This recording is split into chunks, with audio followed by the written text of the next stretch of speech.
Good afternoon.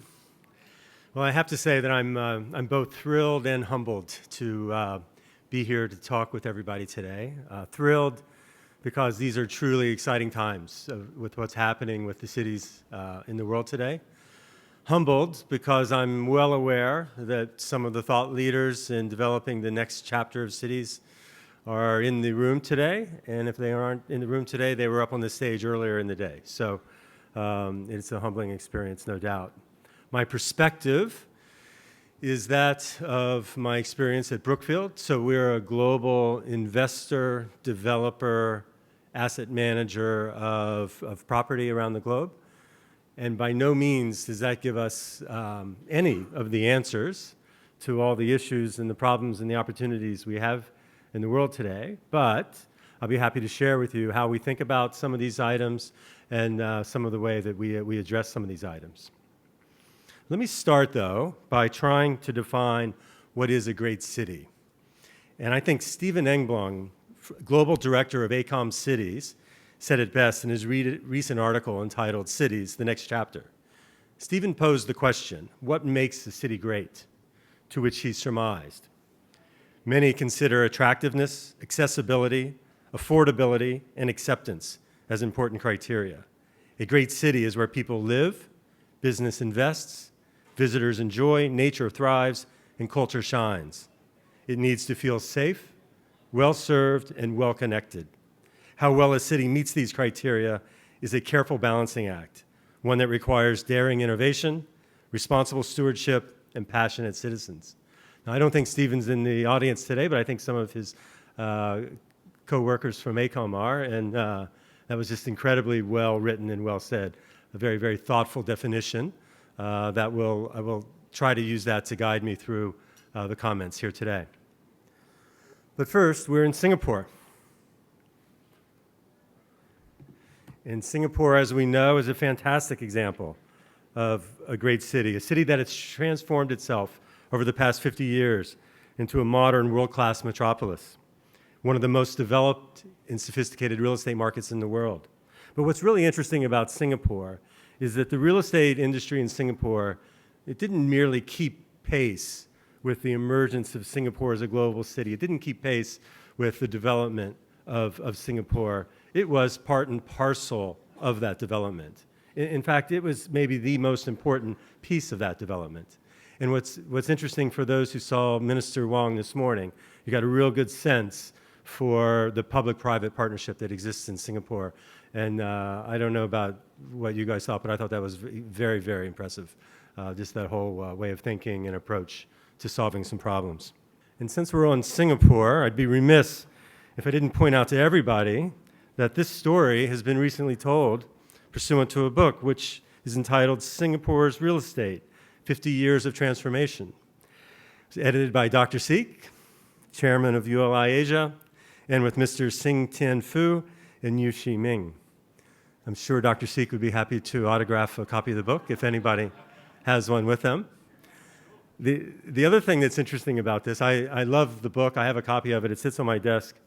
And the photograph is just astounding.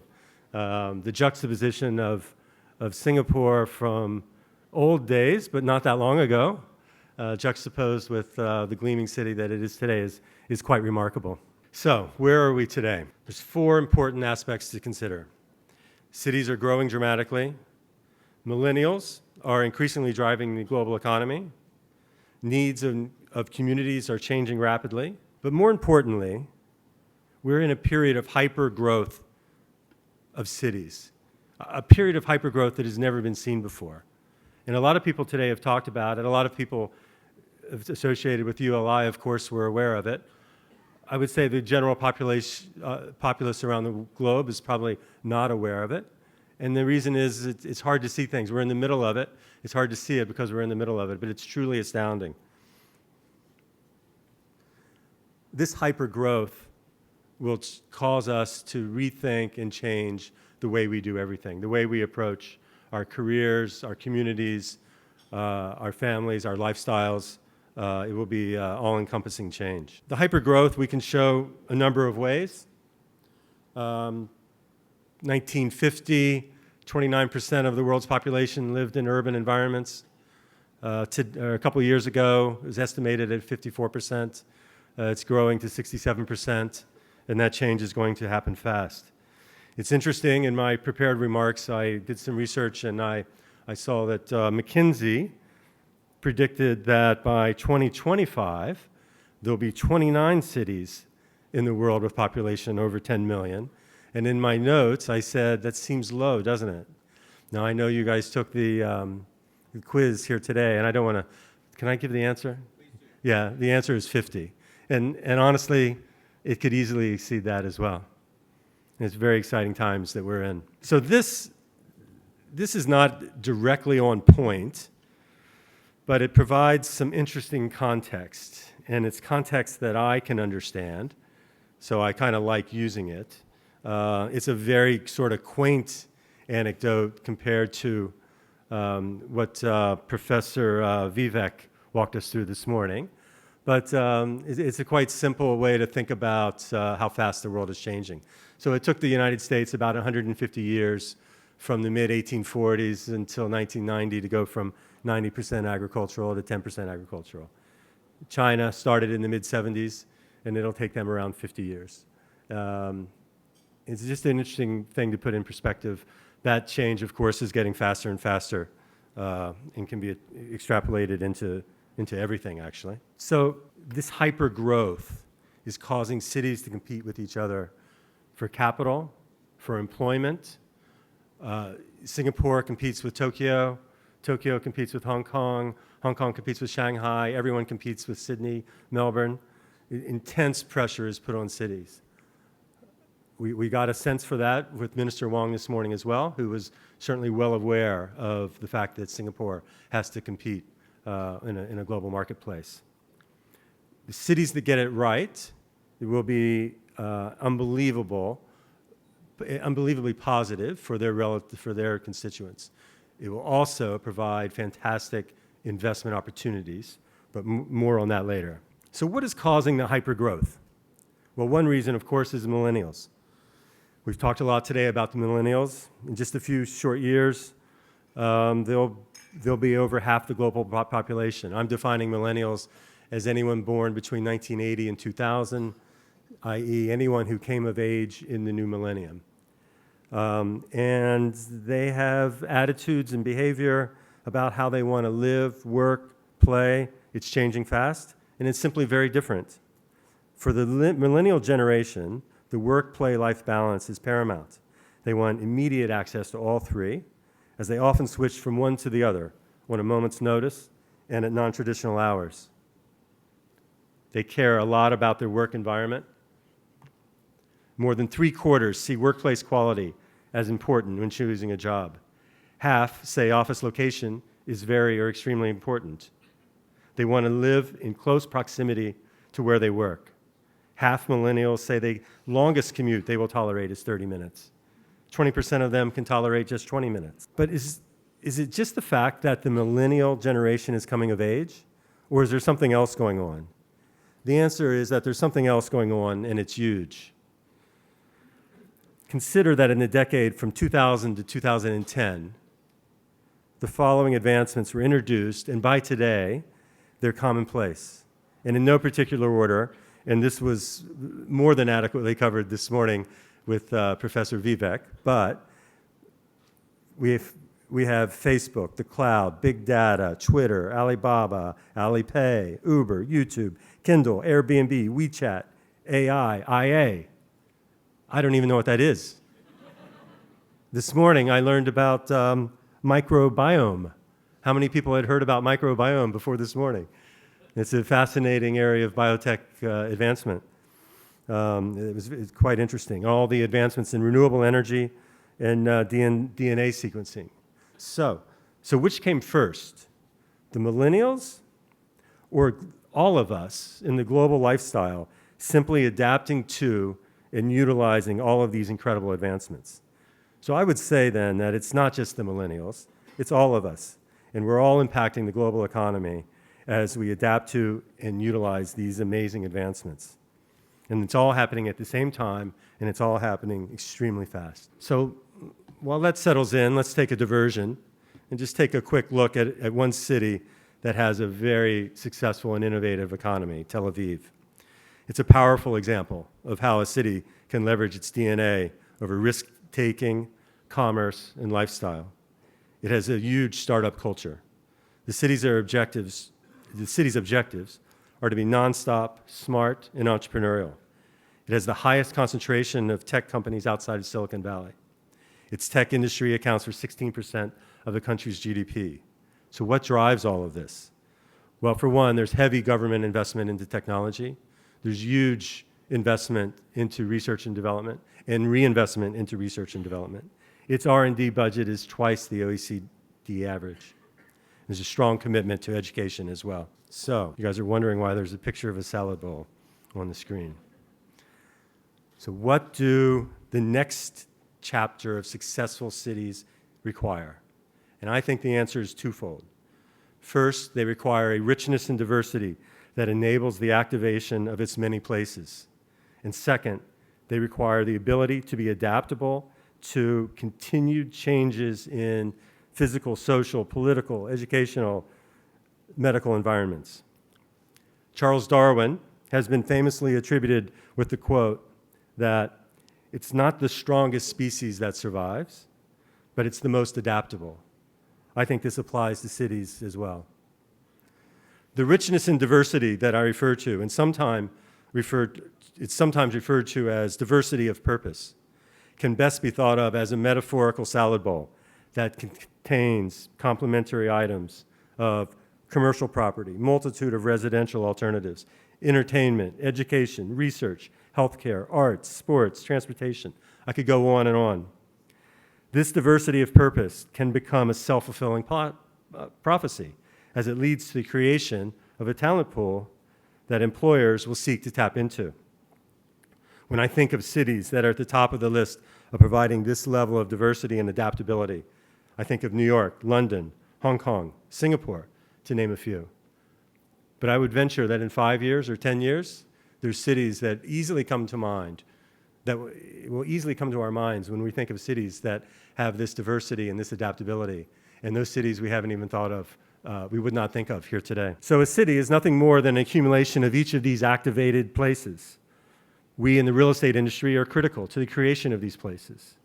At my firm, Brookfield, we've developed a concept called Brookfield Placemaking. We realized that simply building a good office or residential or retail facility was not good enough, and we would only be successful if our tenants were successful. So we set out to create vibrant, experiential destinations that would help employers attract, retain, and motivate top talent, the workforce. That's the lifeblood of any business. And in doing so, we aim to be a positive contributor to the salad bowl of diversity that creates great cities and helps them stay adaptable. Think of placemaking as a way to bring in the human element. In the face of technological and innovative changes, placemaking appeals to the social needs of each of us. Placemaking is about experience, not just real estate. For Brookfield, and I show Brookfield Place here in New York, it's a great example. Its placemaking includes centralized location with seamless connectivity to public transportation, destination retail, dining, abundant tenant amenities, best practices in sustainability, appealing green places, world-class arts and events programs, hotels, residents, schools, and medical facilities as part of the immediate community. There are many such precincts and districts around the globe, of course. Some of them are natural for creating placemaking because of the precincts that they've created. Jintandi in Shanghai is an example, Roppongi in Tokyo. Bryant Park in Midtown Manhattan is a fantastic example because of the cooperation between the public sector and the private sector to activate and energize formerly somewhat decrepit piece of public real estate that now benefits not only the precinct, but each of the property owners in the immediate vicinity. Let's now take a look at take another diversion and look at another city that's seeing some dramatic changes. Sydney, Australia, the city where I've lived for the past 4 years. Development in Sydney's infrastructure had essentially been on hold since the Olympics in 2000, and the city didn't start to reinvest until very recently. The city is playing catch up in terms of housing, transport, and health, but is doing so in a big way. Sydney had an advantage in that it had already had the status of a global city. Its skyline and harbor are recognized across the world. It is always voted one of the world's most livable cities, and its educational and healthcare facilities are top-notch. But it was falling behind, and it started to reinvest in a big way. AECOM did a survey of Sydney-siders, and they identified 3 goals that were at the top of the list. Better public transportation, absolute protect their natural resources in all cases, and absolutely critical to build new forms of housing. I think that's the most important challenge facing Sydney, and it has to provide affordable housing on expensive sites. And the only way to do it, in our opinion, is to create precinct-based vertical communities which provide amenity and cater to all the different mutual users, i.e. placemaking. I have no doubt that Sydney will do this. So that's quite a picture of Sydney in 2050. And for those, let's see if that goes back. So there's Sydney today, Sydney in 2050. For those who think that's not possible, think about the photos we saw earlier of Pudong in Shanghai and the photos we saw earlier of Singapore. So, how does all this impact us as real estate investors? Well, there's both good news and bad news. The good news is nothing has changed. Successful real estate investing is still dependent upon doing fundamental analysis, current future market supply, market demand, a property's positioning and location within that market, overlaid, of course, with current and future supply of capital. Sounds easy, doesn't it? The bad news. In order to evaluate that market demand, a property's position in the market, and the relevant competition, it requires some 3- and 4-dimensional thinking and analysis. It starts with, is the property in a great city? What makes it great? What is it vulnerable to? What is the relationship between the public and private sector? How many diverse elements in the salad bowl of a great city are present? What items are missing? Why are they missing? Are any items vulnerable to competition? Will the city be able to be adaptable enough? And most importantly, how does a particular property in question contribute to the placemaking and the needs of a modern populace? So, in conclusion, I think just to point out a couple of things that I just went through. One, we're in a period of hypergrowth. Cities need to have diversity of purpose. They need to be adaptable. And we in the real estate industry, through our individual properties, of course, can contribute to that. It's been a pleasure to share these thoughts with you today. I think we're going to questions, or I'm looking at the MC for direction. We've got 3 minutes and we've got 3 questions, Bill. But firstly, let's give Bill a round of applause. Thank you very much. So if we can, Bill, first question, what does it take for real estate owners and investors to really create successful places? What is the mix there? Yeah, okay, so that's interesting. So it has to be a part of the DNA of your firm. It has to start at the top. It has to be encompassed by the asset managers, the property managers. But more importantly, you've got to dedicate a team that is their job. Their job when they wake up in the morning is placemaking. It's not going to happen if it's someone's part-time job. Oh, while you're an asset manager, go asset manage your property, you're a development manager, what have you. Oh, and in your spare time, figure out how to make placemaking. It doesn't work that way. You have to have a dedicated team. So you need experts. The second question is, given the appetite of investors for urban real estate, are there enough great cities to invest in?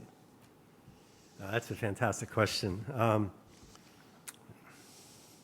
It's interesting because I'm not sure if to be a successful investor, you might want to target the cities that are emerging to become the next great city. And with that way of thinking and with the contribution from the real estate industry, we'll create enough great cities. Great, thank you. And then the final question is, you've stressed adaptability, but what is it that makes one city adaptable and another one not? I think it goes back to the partnership between the public and the private sector.